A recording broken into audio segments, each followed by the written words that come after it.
Do you want to play Who's that? Mobile Suit?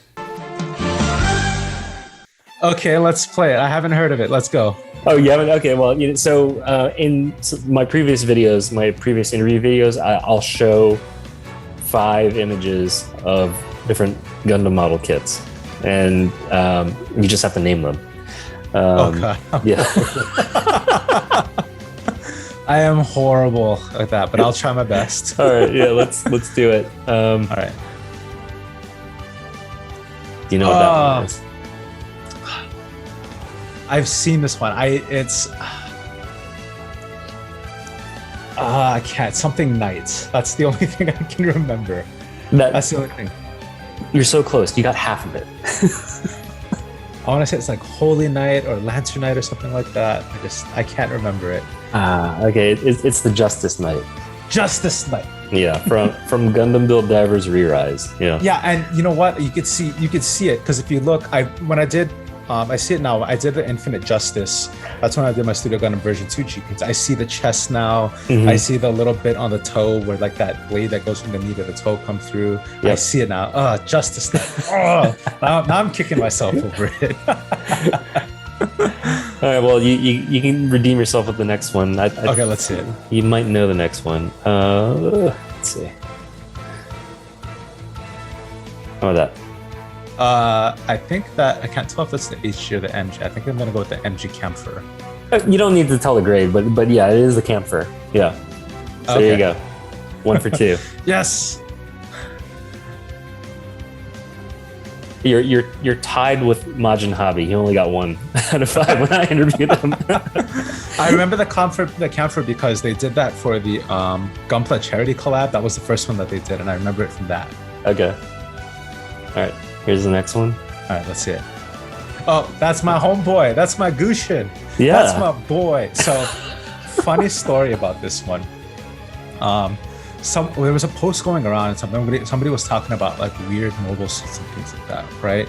And I had mentioned the Gushin, and they said the Rebake, and I'm like, nah, Fat Boy Gushin. But because I said Fat Boy, Facebook thought I was bullying somebody, and they flagged me for it. I'm like, no. But the funniest thing is I love this kit. I absolutely love it. He's in my display case right now. Here, hold on one second. I have his fat hammer right here. I love that kit. It's my favorite. And I have, I actually bought an additional, the Full Mechanics Barbatos so I can build both. I have the Gushin put together now, but I want to take parts of the, Barbatos and make the rebake so I can do another diorama with both forms of the Gushin. Since Got it. I know that they were supposed to do like a free frame so you can build both of them. I'm sad that they put them together in the same kit, but hey, at least I have a chance to build both of them now. All right. Here's another one. Let's see. Oh, Wyndham. That's right, the Wyndham. I know this one because I have been sitting on this kit for a while, and I just got the Dagger L, but I didn't buy the expansions because I'm like, oh, I'll wait for them to go on P Bandai, and then it came and went, and I completely missed it. So I'm like, but I have it. I have the Wyndham.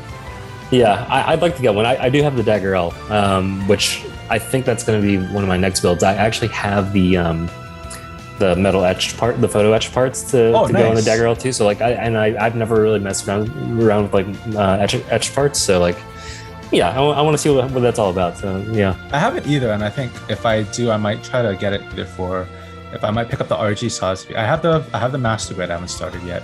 Was saving that one for when I got a little bit better, and I'll probably get to that one maybe when I finally go full time, because then I'll have the time to build him. But I have him. But yeah, if I do the RG Sazabi, I might pick up the metal photo etch for that. Got it. All right, here's the last one. Now you have the chance to top everyone who's come before you. So you're currently 3 for 5. That is the most anyone has gotten. Brandon from the Gunpla Hermit Shop. He is the current leader with 3 out of 5, I believe. All right. So here's your chance to take the top spot in the leaderboard. I'm excited. Come on, let's go. I want to say it's like some weird name. It's like the I want to say like the Hyzok or something like that. Or the Hyzok. So close. The So Higot. I can't. I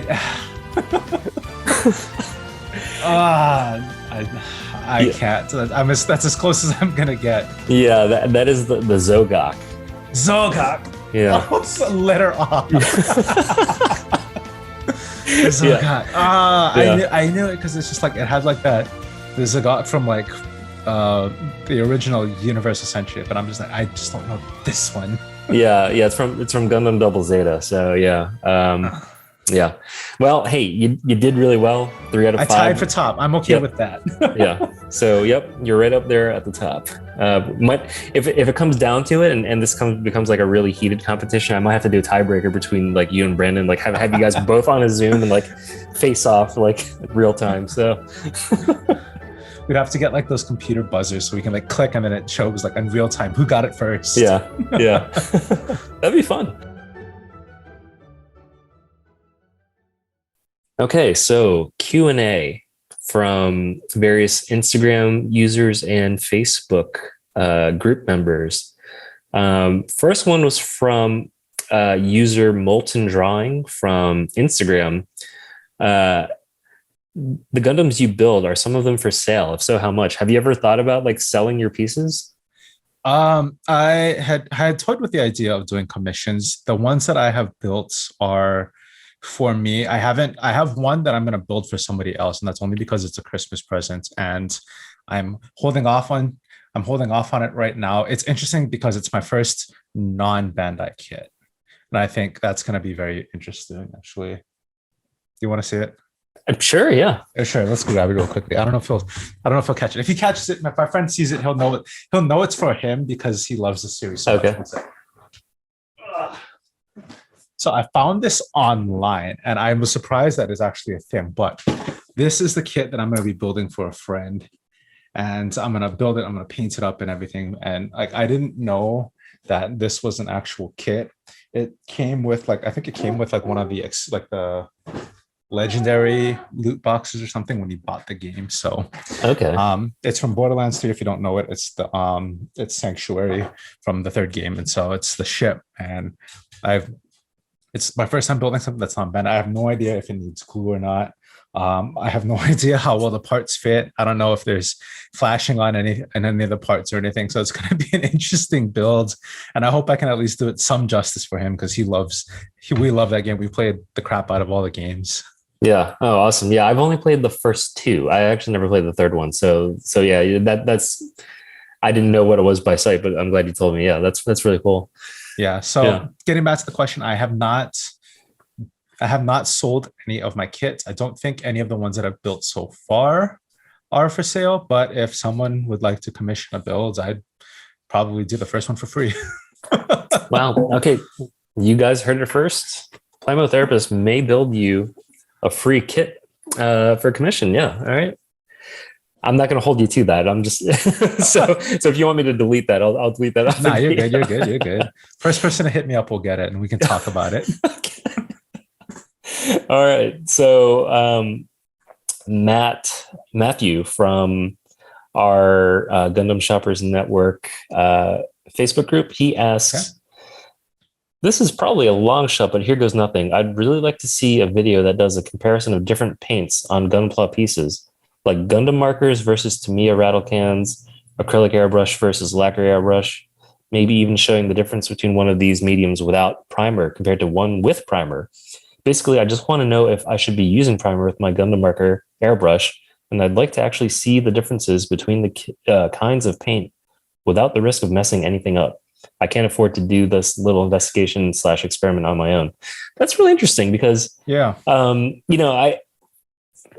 never painted with anything other than Gundam markers. Like I've used Gundam markers to just like do detail painting, but like nothing big. And I've seen a few videos, and I know you've done maybe a couple really about comparing some different paints. But yeah, I guess someone. I don't think anyone's ever really broken down in one video series. Like, here's what Gundam marker looks like. Here's what acrylic looks like. Here's what lacquer looks like. Here's what they all look like with primer and then without primer, and like having that all kind of like I be think like, the closest thing to that would have been the one when I did the Studio Gundam version 2 review, because that one I did, it was all the reds, but I did Studio Gundam version 1, I did a lacquer, it was a Gaia red, Studio Gundam version 1, Gaia red, Studio Gundam version 2, and I also did a Vallejo red. And I did both of them with and without primer to Right. kind of show you like how strong the paints are, because more so than just covering up the color beneath it, primers also help to adhere paints to it, right? So as far as comparing how strong they are, you can, if they want to check out that one, they can do that one. But as far as what's the importance of primers, I covered that in my tutorial series where I talk about priming your kits, because again, more than just as I said the first time, like more for the first comparison, it was testing how strong the paints are. But for the second one, it's to kind of show you what different primers will do to your kits. And so, you know, if you try to paint like some of the weaker pigments, such as yellow or whites, over something that's really dark, like a blue or a black, you're going to get a little bit of a weird tint coming through. And that's something that like even I noticed on the Studio Gundam paints, like even with the version 2s, like if you do just straight yellow over a dark color, it's going to have a little struggle with it. But to kind of what's really good is that even Justin himself says just hit it with a black or hit it with a white and then hit it with your main color, and that's enough to kind of get it to kind of cut through. And so primers really do help minimize any of the original paint color or any of the original plastic color from showing through your paint.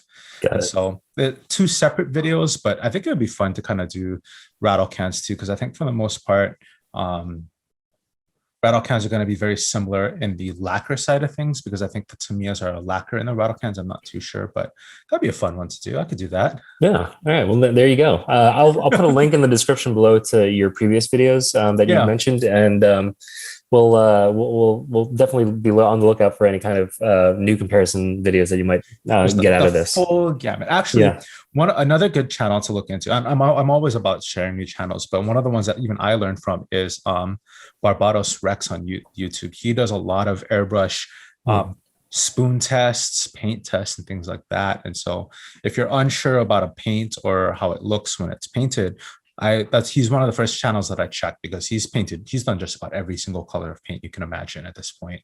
So if you're unsure and if you're like questioning about what a paint would look like, go check out his channel. I highly recommend him, because he gives kind of good overviews of what they look like when they're sprayed. Okay, cool. I'll definitely check that out. I'll put a link to that in the description below too.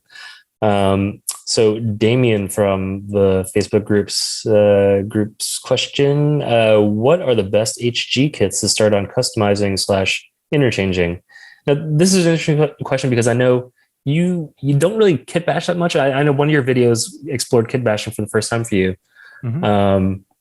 But yeah, I guess in terms of like what Damien's question is, like HG kits to start like just doing any kind of customization or kit bashing with. I think the easiest way to get started is to pick from the same line. So if you start with like, for example, like I did the age kits, right? If you start with similar, from similar franchises, you'll probably get pegs and connections that are going to be very similar.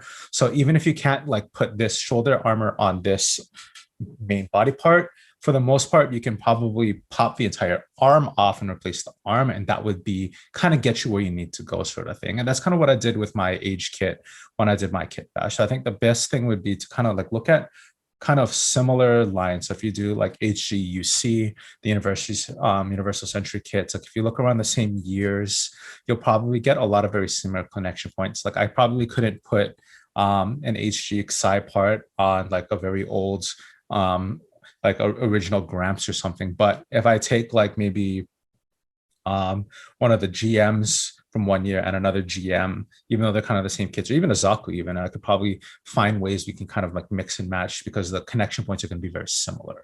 So I think just kind of close in on a timeline, close in on a kind of a year bracket. I'd say within about 2 to 3 years will probably be the safest bet to kind of get you like pegs, connection points, hip joints, waist joints, elbow joints that are going to be similar enough that you can, if without having to do crazy modifications, you can literally just pop off and pop on.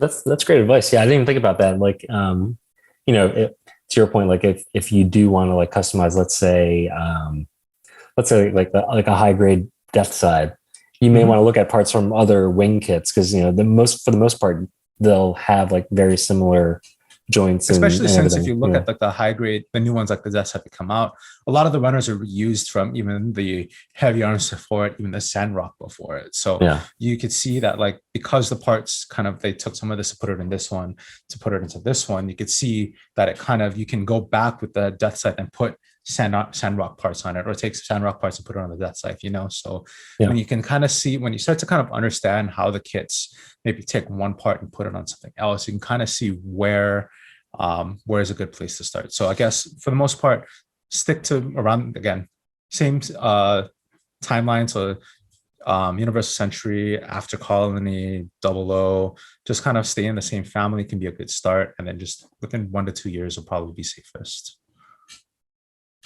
Great advice. Cool. Next question from Kyoya Kujo. Probably not his real name because that was the champion from Gundam Build Divers. That was but hey, if you're I don't know if I'd be able to answer his question if he's the champ. If that truly is your name, then kudos to you.